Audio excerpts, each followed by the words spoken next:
So let's continue the story of charge. तो हमारे पास एक चार्ज था प्लस क्यू, और उसकी वजह से उसके चारों तरफ कितना फोर्स लगता है, दूसरा चार्ज अगर इसके पास आएगा तो वो आउटवर्ड फोर्स है, इनवर्ड फोर्स, कैसा फोर्स एक्सपीरियंस करेगा, ऐसी ये सारी चीज़ें हमने पहले पढ़ी है ना, फर्स्ट पार्ट में ना। फिर उसके बाद हमने पढ़ा कि इसकी चारों तरफ इलेक्ट्रिक फील्ड इंटेंसिटी कैसी होगी, इलेक्ट्रिक फील्ड लाइंस कैसी बनेगी। अब अगर ऐसा हो कि एक और चार्ज जो इतना ही है बाय मैग्नीट्यूड, बाय वैल्यू, लेकिन उसका नेचर जो है वो अलग है। बाय वैल्यू वो उतना ही है बट हम उसका नेचर डिफरेंट, यानी कि सपोज अगर ये हमारे पास प्लस क्यू है तो अब हम एक माइनस क्यू चार्ज प्रोड्यूस करेंगे। तो अब क्या बन गया हमारे पास, दो एक जैसे चार्जेस का एक सिस्टम तैयार हुआ। Now this system of charge in which two charges of same magnitude but opposite in nature are kept close to each other. They form a system and that system is called as electric dipole. Okay, so अब इस electric dipole में अगर हम एक charge, अब हम एक charge अगर लेकर आते हैं है ना, so that is basically dipole and हमारे पास ना लेट अस से this is an imaginary line connecting these two charges. तो अब अगर हम एक दूसरा टेस्ट चार्ज लेकर आए और अब उसको इन दोनों के आसपास कहीं भी रखें, लेट अस से यहाँ सेंटर पे, तो जितना दूर ये इससे है, अगर ये इसके सेंटर पे है तो जितना दूर ये फर्स्ट चार्ज से है प्लस क्यू से है उतना ही ये माइनस क्यू से भी है, तो same amount of force experience करेगा। If it is plus then this plus is going to repel this and this minus is going to attract this। तो ये प्लस चार्ज आपका मूवमेंट दिखाएगा माइनस क्यू की तरफ। ओके, नाउ अगर ये यहाँ इसकी जगह अगर ये कहीं और लेटर से ऊपर रखा होता देन यहाँ, so then also these both charges are going to apply some forces। now this force, net force, इस चार्ज पर लगने वाला नेट फोर्स किसकी वजह से होगा, इन दोनों की वजह से होगा। कोई एक अकेला फोर्स नहीं लगाएगा है ना, तो दोनों चार्जेस हैं, दोनों अपनी तरफ या तो आउटवर्ड या इनवर्ड जो भी फोर्स होगा, but both are going to apply force on this charge kept at this point और the small charge kept at this point. Now अगर हम इसको रिप्रेजेंट करना चाहें तो हम ऐसे रिप्रेजेंट करते हैं, let us say we are having a 3D view और 2D view. So in 3D view or 2D view, let us say it is kept on x-axis aligned like this. So if a charge is kept on center, or we can call this as, suppose a charge is kept on axial line either here or this side or on this side, anywhere on the axial line, कहीं भी अगर वो है तो वो उसका net force इस system की वजह से, एक चार्ज की वजह से नहीं, एक सिस्टम की वजह से कितना लगेगा, या वो इस इक्वेटोरियल लाइन पर कहीं भी है तो इस सिस्टम की वजह से उस पर कितना इलेक्ट्रिक फोर्स लगने वाला है। और एक बार हमको इलेक्ट्रिक फोर्स पता चला तो हम पता कर सकते हैं इलेक्ट्रिक फील्ड इंटेंसिटी कितनी होगी। उससे पहले तो आगे हमने ये देख लिया कि इलेक्ट्रिक डाइपोल कैसा दिखता है ना। तो दो स्फीयर्स होंगे हमारे पास, मॉलिक्यूल जैसी शेप में भी हो, और उनकी एक्सियल लाइन और इक्वेटोरियल लाइन हमें कैसी दिखती है वो भी हमने जान लिया है ना। अब उनकी वजह से इलेक्ट्रिक फील्ड इंटेंसिटी जिसकी हम बात कर रहे थे वो कितनी होती है ना, मैथमेटिकली हम उसको कैसे निकालेंगे, चीज़ों को कैसे लिखेंगे, बोर्ड आपसे कैसे कैसे पूछेगा या आप उसको कैसे मैथमेटिकली समझेंगे वो अब हम जानते हैं ना। और हाँ, forgive for the fumbles, I usually do that. Electric dipole consist of a pair of equal and opposite point charges separated by some amount of distance. Okay, now that distance is also called as dipole length. Okay, now what is interesting about dipole is even though it has net charge on its zero, net charge of the dipole is zero, but still its electric field is not zero. Okay, so now let's go further कि भाई हमें daily life में कहाँ देखने को मिलते हैं electric dipole, कहाँ होंगे। हमने तो कभी घूमते हुए उनको नहीं देखा, कोई बात नहीं। बट क्योंकि हम बात ऑलरेडी कर रहे हैं माइक्रोस्कोपिक चीज़ों की, तो कुछ डेली लाइफ एग्जांपल्स आपके पास हैं, जैसे कि अमोनिया है, water molecules, alcohol molecules, carbon dioxide जिसको आप एक्सेल करते हैं, HCl जो आपके और स्टमक में भी शायद मिलता है ना। डायपोल मोमेंट ना, अगर एक डायपोल हमारे पास है तो डायपोल मोमेंट एक क्वांटिटी है जो ये मेजर करेगी कि भाई इस डायपोल के पास कितनी स्ट्रेंथ है। कैसे मेजर करेगी? Amount of charge multiply by its dipole length. तो अकॉर्डिंगली इसकी आप ऐसे यूनिट निकाल सकते हैं, कूलम्ब मीटर। अब डायपोल के चारों तरफ की जो जगह है, जस्ट लाइक चार्ज के चारों तरफ की जो जगह थी, हमने बोला कि that is electric field due to that charge. अब डायपोल फील्ड में डायपोल है तो वो भी उसी तरीके से कि डायपोल के चारों तरफ जो जगह है उस जगह में अगर हम कोई इलेक्ट्रिक इफेक्ट महसूस कर सकते हैं, है ना। So that space around that dipole will be called as dipole field. Okay, now अब ये डायपोल फील्ड यानी कि अगर हम किसी को फोर्स कितना है वो निकाल सकें, या हम एक जगह कितनी इलेक्ट्रिक फील्ड इंटेंसिटी है वो अगर निकाल सकें, तो हम पाएंगे कि हमने पहले निकालना सीखा था, है ना। तो हम पाएंगे कि electric field intensity in case of a single charge वो गिरती थी 1/r², है ना। याद है K/Q/r²। ओके, तो वो r² के फॉर्मेट से गिरती थी। अब यहाँ पर देखो डायपोल के केस में क्या होने वाला है, it will fall through 1/r³ और तेजी से गिरेगी, ठीक है। सो अब हम क्या पता करेंगे, हम पता करेंगे इसके चारों तरफ इलेक्ट्रिक फील्ड इंटेंसिटी कितनी है। चारों तरफ में हम स्टार्टिंग कहाँ से करें, हम स्टार्टिंग कर लेते हैं इसकी इस एक्सिस पर कहीं भी एक्सियल लाइन, याद है दो एक्सियल लाइंस,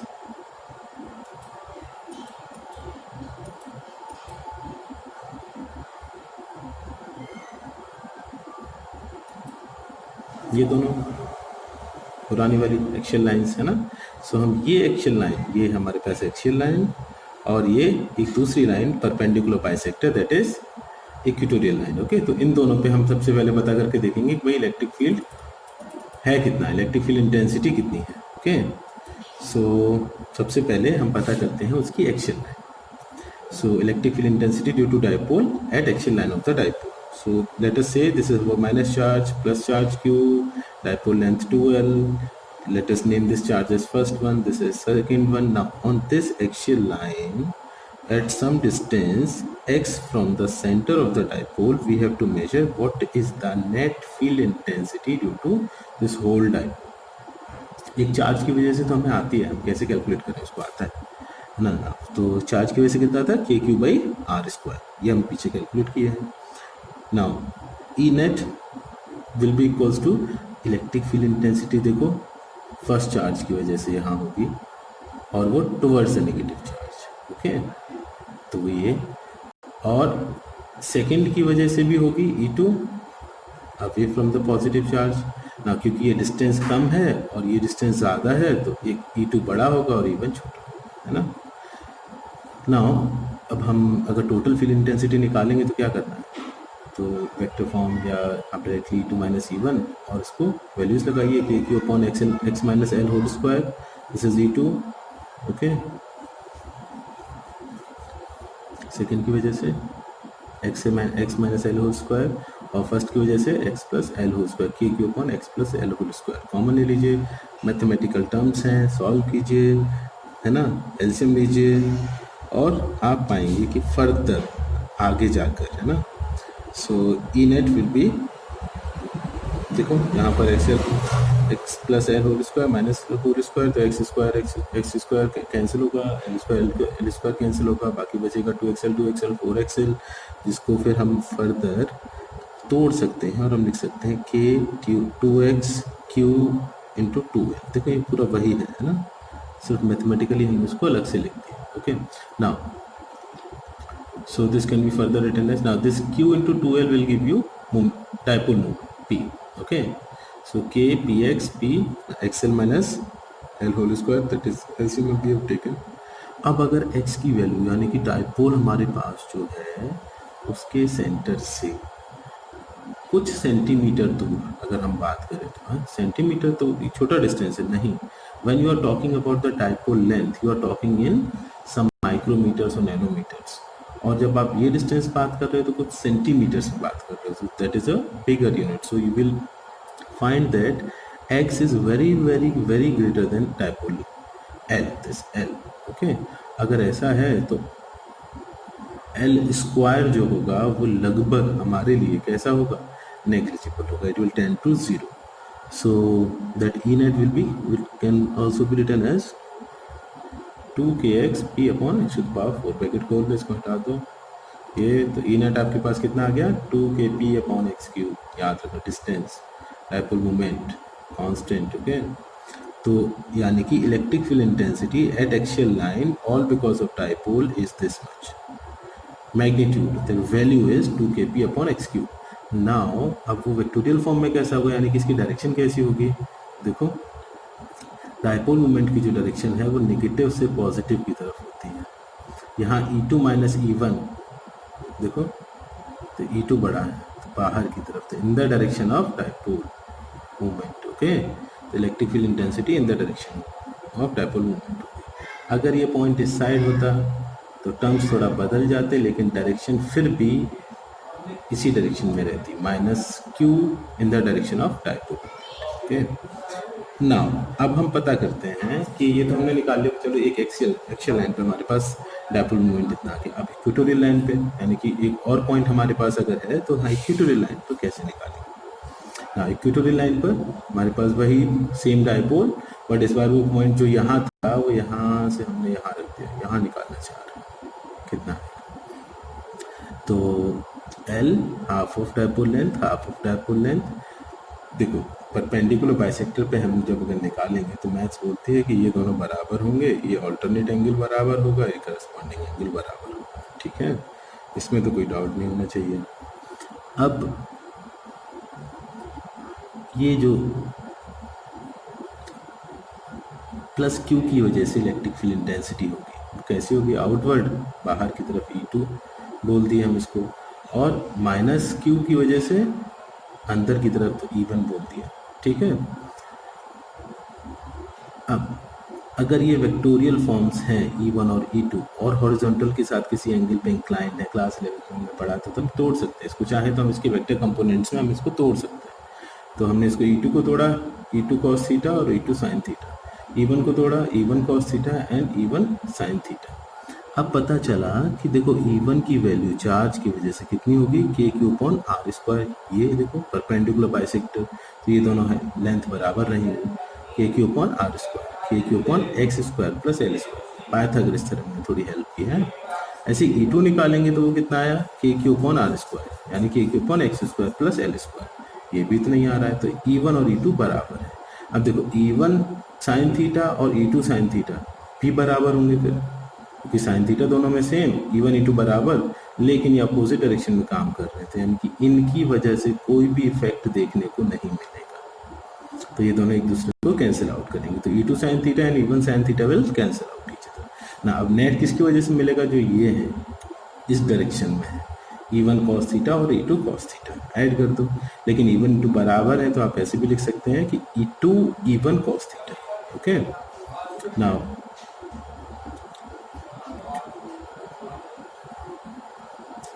टू, अब E1 की वैल्यू आपके पास है वो लगा दीजिए, आप यहाँ पर लगा दिए, cos थीटा की वैल्यू इस ट्राइंगल में, टिग्नोमेट्री का क्लास 10th थोड़ी सी टिग्नोमेट्री यूज़ करेंगे और हमें cos थीटा की वैल्यू पता चल जाएगी, ठीक है। क्यों, क्योंकि हर बार हम एंगल कैलकुलेट करने के लिए नहीं बैठे हैं ना, अगर एंगल नहीं भी हम चाहते हैं कि सिंपलेस्ट फॉर्म तैयार हो, कॉम्प्लेक्स फॉर्म तैयार ना हो, कि हमें बहुत कुछ पता ना करना पड़े, हमें थोड़ा थोड़ा मालूम हो और थोड़ा थोड़ा हम पता कर सकें। तो ई नेट फिर हमने वैल्यूज़ लगाई और आर की वैल्यू रहेगी आपके अंडर रूट के अंदर x square plus l square half, okay. लगाया, पावर का एडिशन किया, a to the power m into a to the power n equals to a to the power m plus n, okay.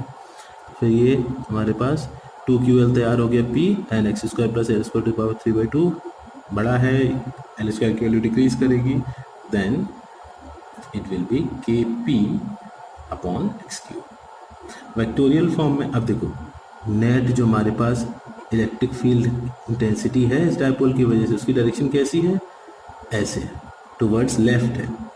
लेकिन हमारा dipole movement की direction कैसी होती है, negative से पॉजिटिव। तो अगर उसका मैग्नीट्यूड निकालेंगे तो इतना ही आएगा, लेकिन डायरेक्शन भी अगर आपको रिप्रेजेंट करनी है तो then E equatorial will be minus, that means direction of dipole movement will be opposite to the direction of electric field intensity. अब इसको और इसको दोनों को कंपेयर करें, मैग्नीट्यूड्स को, 2 kp upon x cube E axial, kp upon x cube E equatorial, divide कर दो दोनों को तो हमें ई इक्वेटोरियल और ई एक्शियल के बीच में एक रिलेशन मिल जाएगा। Okay, so this is how board ask one question कि भाई ई इक्वेटोरियल और ई एक्शियल के बीच में क्या रिलेशन है बताओ। तो ये रिलेशन एक नंबर में भी पूछ सकते हैं, एक नंबर में आपको वैल्यूज़ देकर कुछ क्वेश्चंस पूछ सकते हैं ना वैल्यू निकालने के लिए, या फिर डिपेंड्स ऑन कितने मार्क्स में है तो दोनों डेरिवेशन एक ही डेरिवेशन पूछेंगे, वैसे ज़्यादातर एक पूछते हैं, या फिर ये डायरेक्ट रिलेशन पूछते हैं। अगर ड्राइव करने को बोला तो आपको पूरा करना पड़ेगा। ओके ना, अच्छा हमने ये ट्यूटोरियल पे हमने दोनों जगह electric field due to dipole हमने निकाल लिया ना। अगर उसी डायपोल को ले जाकर अगर हम किसी और इलेक्ट्रिक फील्ड में रखते हैं, यूनिफॉर्म इलेक्ट्रिक फील्ड में अगर रख देते हैं, एक 2 डायमेंशनल यूनिफॉर्म इलेक्ट्रिक फील्ड है जो हमने पैदा किया है ना, तो उसमें रख देते हैं, तो अब उस डायपोल पर क्योंकि वो चार्ज है, अब चार्ज से अगर इलेक्ट्रिक फील्ड होगा दैट मीन्स देखो ये है इलेक्ट्रिक फील्ड हमारा एक्सटर्नल इलेक्ट्रिक फील्ड, सो बाहर की तरफ है ना ये, तो it will be coming outward from positive, तो यहाँ कहीं पॉजिटिव होगा, इस तरफ कहीं मान लेते हैं नेगेटिव होगा, तो ये पॉजिटिव से नेगेटिव की तरफ जा रहा है, ऐसे लेफ्ट से राइट की तरफ जा रहा है। नाउ डायपोल हमने रख दिया जिसकी लेंथ हमारी वही डायपोल पीछे हमारे पास था वही हमने उठाकर यहाँ रख दिया, और इस इलेक्ट्रिक फील्ड के साथ वो थीटा एंगल पे इंक्लाइंड है। ओके, तो ये भी थीटा, ये भी थीटा, यहाँ भी theta. Okay, so if this is a minus charge and this is a plus charge, plus pole of the dipole, then this charge will be experiencing a force, a linear force, just because electric field is 2 dimensional, so it will be experiencing a linear force in this direction। देखो इस तरफ लगेगा, इसको खींच के ले जाएगा, तो क्योंकि प्लस है ना तो माइनस को खींच के ले जाएगा, और ऐसे यहाँ प्लस है तो इसको रिपेल करेगा, यहाँ ले जाएगा। लेकिन ये वो चार्ज जो फोर्स लगा रहा है वो तो सेम ही है और इनकी वैल्यू भी सेम है, तो इन दोनों पर सेम फोर्स लगेगा, बट डायरेक्शन अपोजिट होगी। ठीक है, देखो डायरेक्शन अपोजिट है। लाइन ऑफ एक्शन देखो, वो इस लाइन डायरेक्शन अपोजिट के साथ साथ लाइन ऑफ एक्शन भी अलग अलग है, ये इस लाइन में काम कर रहा है, ये इस लाइन में काम कर रहा है। ओके, सो अब लाइन ऑफ एक्शन के बीच में परपेंडिकुलर डिस्टेंस हम मान लेते हैं, चलो ये कि x है ना। टॉर्क, अब देखो अगर ऐसा है हमारे पास कि किसी भी बॉडी पर different line of action force पर सेम फोर्स अगर काम करता है तो we call that as couple force. Class 11 में हमने पढ़ा था जब टर्निंग इफेक्ट्स हमने पढ़े, तो that torque is equals to force into arm of couple और perpendicular distance between line of action of forces. That tau will be equals to F into x. X की वैल्यू निकालो, ट्रिग्नोमेट्री का use करो class 10th की, theta x upon 2l। Okay, so value of x you have calculated, value of F already you know, magnitude of F that is q times e। Okay, now q times e 2l sin theta, now this q into 2l will give you p dipole moment, p e sin theta। ये तो हमें पता चल गया ये क्या है, a b sin theta is equals to a cross b, so we can write it as p cross e। now if this dipole is kept at an angle of 90 degree, इसको सबसे ज़्यादा टॉर्क एक्सपीरियंस होगा, इस तरफ भागेगा एकदम से, है ना। अगर इसको ऐसे रखा जाए ना, पॉजिटिव यहाँ होता और नेगेटिव यहाँ होता है ना, हॉरिजॉन्टल, तो पॉजिटिव इधर खिंचता रहता और नेगेटिव इधर खिंचता रहता, same line of action of force but in opposite direction. So in that case theta 0 होता और टॉर्क स्टेबल, और उस कंडीशन में वो डायपोल एक स्टेबल कंडीशन में रखा हुआ, स्टेबल इक्विलिब्रियम। ओके, नाउ अगर हमारे पास डायपोल उल्टी डायरेक्शन में होता, दैट मीन्स पॉजिटिव इस तरफ होता है, that means invert force and invert force from both the sides. तो अगर ऐसा होता तो हमारे पास एक अनस्टेबल इक्विलिब्रियम क्रिएट होता। Okay, so this is how a dipole produces its own electric field intensity और इलेक्ट्रिक फील्ड स्पेस, है ना, इलेक्ट्रिक फील्ड प्रोड्यूस करेगा और अपने आसपास वो इवन दो उसका नेट चार्ज ज़ीरो है। ओके, ये खास बात है इलेक्ट्रिक डाइपोल के बारे में। So thank you, goodbye and have a nice time.